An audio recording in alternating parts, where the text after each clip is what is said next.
Hello friends, good evening. I am Sunil Bisht, your teacher and friend. So friends, मैं लेके आया हूँ डीएसएसबी का क्वेश्चन सेट जो डीएसएसबी ने पूछे थे शिफ्ट सेकंड में, और इसके मैं 80 क्वेश्चन करा चुका हूँ।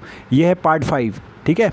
ये बिल्कुल ऑथेंटिक क्वेश्चन है जो डीएसएसबी ने भी रिलीज़ करी है अपनी आंसर की, और ये आंसर बिल्कुल सही है जो डीएसएसबी ने डिक्लेयर करा अपनी तरफ से।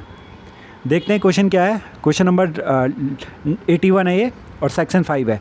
विच of the following type of democracy mainly emphasis on the institution of the democracy only first procedural democracy, ठीक है। निम्नलिखित में से कौन सी भारतीय स्थानीय स्वशासन की इकाई नहीं है? नीति आयोग। ये बिल्कुल नीति आयोग तो वो है, एक योजना आयोग है, ठीक है, जिसको पहले योजना आयोग बोलते थे।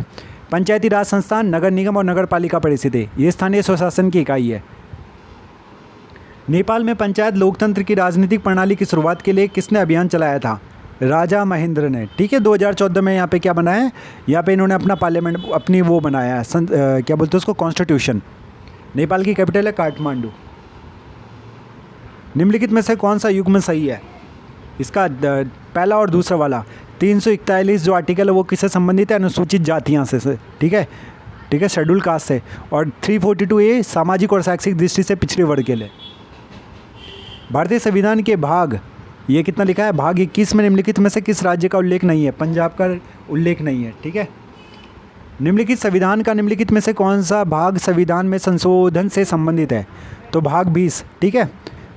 संविधान संशोधन क्या होता है? संविधान संशोधन जब हमें अपने संविधान में, कॉन्स्टिट्यूशन में कुछ क्या करना है, अमेंडमेंट करना होता है। तो भाग 20 उससे किस रिलेटेड है? भारतीय संविधान का भाग कितना लिखा है ये? 10। भाग 18 प्रावधानों से संबंधित है। किस कौन सा एक्ट है इसमें? आपातकाल से संबंधित है, ठीक है। और आपातकाल कितने तरह के हैं? 3 तरह के। एक आर्टिकल 352 है जो तुम्हारा क्या है, राष्ट्रीय आपातकाल, ठीक है। फिर आर्टिकल 356 है, प्रेसिडेंशियल रूल बोलते हैं जिसको हम, ठीक है, राष्ट्रपति का शासन जिसको बोलते हैं, ठीक है, राज्य आपातकाल। और एक होता है वित्तीय आपातकाल, फाइनेंशियल इमरजेंसी, आर्टिकल 360। 3 तरह के आपातकाल है। और इमरजेंसी कब लगी थी पहली बार? 1962 में, इंडो चाइना वॉर के टाइम पे। एक बार लगी थी 1971 में, पाक इंडिया, जब जिस टाइम पे हमने बांग्लादेश को आज़ाद कराया था। और एक लगी थी 1975 में, जिस टाइम पे इंटरनल डिस्टर्बेंस हुआ था, इंदिरा गांधी ने लगाया था। चाक युद्ध निम्नलिखित में से किस वर्ष शुरू हुआ था? 1932 में, चाको युद्ध। Which of the following are the 3 tiers of the panchayati raj in India? Block level, district level and Nagar Palika. तो इसमें पहला दूसरा सही है, ब्लॉक लेवल और डिस्ट्रिक्ट लेवल, ठीक है। ये नगर पालिका वाला गलत है। ब्लॉक लेवल होता है, डिस्ट्रिक्ट लेवल होता है, और एक होता है विलेज लेवल। भारतीय संविधान का निम्नलिखित में से कौन सा अनुच्छेद उच्च न्यायालयों के न्यायाधीशों के प्रावधानों से संबंधित है? ठीक है, हाई कोर्ट से रिलेटेड है, आर्टिकल 376। निम्नलिखित में से कौन सी भाषा अधिगम में? अब देखो ये जो क्वेश्चन नंबर तुम्हारा लास्ट सेक्शन जो है उसमें 10 क्वेश्चन उसके आएंगे, किससे? हमारे जो चाइल्ड साइकोलॉजी होती है। तो देखो किस तरह के 10 क्वेश्चन पूछे गए ये। निम्नलिखित में से कौन सी भाषा निम्नलिखित आकलन की एक विधि नहीं है? ना एक ना ही दो, मौखिक परीक्षा और अवलोकन, ठीक है। इससे हम आकलन नहीं करते, असेसमेंट नहीं करते। Visual arts is about communicating and first, second और थर्ड, ये तीनों ही दे रखे हैं इन्होंने। विजुअल आर्ट से किस चीज़ के बारे में कम्युनिकेटिंग कर रही है?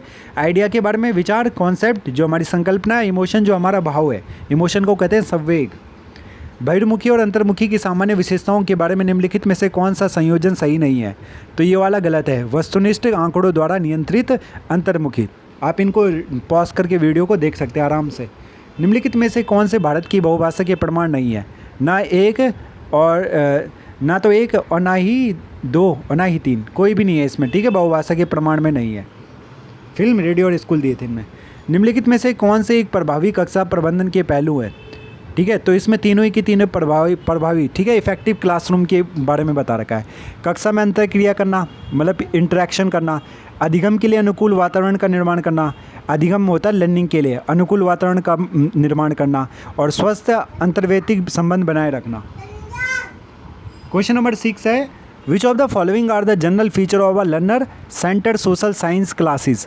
फर्स्ट, सेकंड और third. Giving beyond the text book, बिल्कुल सही है। जब भी एसएसटी पढ़ाओ तो going beyond the text book के बाहर भी जाओ, पूरी सोसाइटी से कनेक्ट करके पढ़ाओ। जो बुक में लिखा है ऐसा थोड़ा ना वही पढ़ाएंगे। Creating space for explorations into social issue, ठीक है, जो सोशल इशू है उसके बारे में बताओ। यूजिंग ऑडियो विजुअल मटेरियल, और ऑडियो विजुअल मटेरियल दिखाओ उनको चित्रों के द्वारा जिसमें आवाज़ भी आए, ठीक है।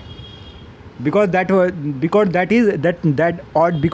Audio visual material is very interesting mainly in history part. निम्नलिखित में से किसके बारे में निर्णय आकलन से प्रभावित होते हैं? तो 1, 2 और 3 तीनों सही है। उन्नति, निर्देशात्मक आवश्यकता और ग्रेड। निम्नलिखित में से कौन सा कथन सही नहीं है? सामाजिक अध्ययन सामाजिक उपयोगिता की खोज करता है, ये गलत है, बाकी तीनों वाले सही है। सामाजिक अध्ययन मानवीय संबंधों के व्यवहारिक पहलुओं से संबंधित है, बिल्कुल सही है। सामाजिक विज्ञान का अध्ययन एक आदर्श उपागम के माध्यम से होता है, सही है। सामाजिक विज्ञान एक वयस्क दृष्टिकोण प्रस्तुत करता है, बिल्कुल करता है। हमारी अच्छी थिंकिंग हो जाती है ना, वयस्क दृष्टिकोण, हम वोट देने योग्य हो जाते हैं 18 साल के बाद। महिलाओं और लड़कियों के सशक्तिकरण के लिए सरकार को क्या उपाय करने चाहिए? 1 और 2 दोनों सही है। बालिका की शिक्षा को प्राथमिकता के आधार पर वित्त प्रदान करना, बिल्कुल सही है। फाइनेंशियली इनको हेल्प करना, निःशुल्क पुस्तकों, छात्रवृत्तियों, स्कॉलरशिप कहते हैं जिसको, जैसे प्रोत्साहन के लिए प्रावधान करना, ठीक है। तो दोनों ही सही है बिल्कुल, इससे लड़कियों की पढ़ाई को बढ़ावा मिलेगा। समावेशी शिक्षा के क्या लाभ हैं? यह गरीबी और बहिष्कार के चक्र को तोड़ने में मदद कर सकती है, बिल्कुल कर सकती है, ठीक है। समावेशी शिक्षा, इंक्लूसिव एजुकेशन, यह राष्ट्र के विकास के लिए व्यक्तियों के व्यापक समावेश को बढ़ावा देती है, बिल्कुल। राष्ट्र का विकास कब होगा? जब हर किसी को पढ़ने का मौका मिलेगा, ठीक है। इंक्लूसिव क्लासरूम क्या होता है? जिस क्लासरूम में दिव्यांग विद्यार्थी भी अन्य विद्यार्थियों के साथ पढ़कर क्या कर सकते हैं, चाहे वो गरीब है चाहे अमीर है, सब आपस में बैठकर क्या एक समावेशी तरीके से शिक्षा को ग्रहण कर सके। तो इससे क्या होता है, ये दोनों ही पॉइंट बिल्कुल सही है। तो मैंने आपको पूरे 100 क्वेश्चन करा दिए जो DSSB ने पूछे थे TGT SST में 6 सितंबर को सेकंड शिफ्ट में। तो ऐसे ही 200 क्वेश्चन और लेके आऊँगा जो फर्स्ट शिफ्ट के और थर्ड शिफ्ट के हैं। तो अगर चैनल अच्छा लगा हो, मेरी मेहनत अच्छी लगे तो लाइक करें, सब्सक्राइब करें, कमेंट करें और शेयर करें। Thank you so much.